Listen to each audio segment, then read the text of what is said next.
在云贵高原东南缘，苗岭山脉像一条苍翠的巨龙，蜿蜒于云雾之间。这里不仅是喀斯特地貌的鬼斧神工之作，更封存着地球5亿年的生命密码。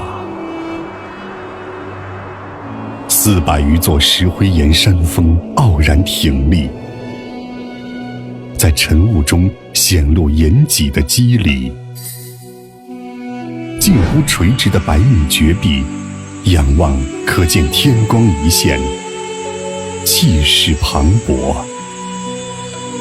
流水经年累月切割青石，造就了岁月鸣雷的叠瀑奇观，更勾勒出横看成岭竖成峰的山水画卷。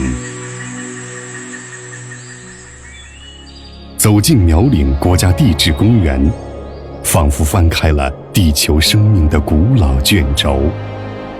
这里完整保存了距今约5亿年前的寒武纪生物遗迹，古老神秘的石海百合，壳面坚硬的三叶虫，螺旋锥状的软蛇螺，共11个门类，168属，500余种。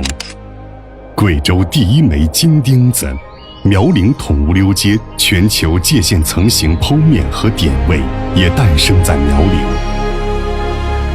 它确定了全球寒武系第3统及第5阶的全球标准，在地球演变的史书里嵌下一枚金色书签。据推算，地球的地质年代是由110余枚金钉子串联而成，中国有11枚。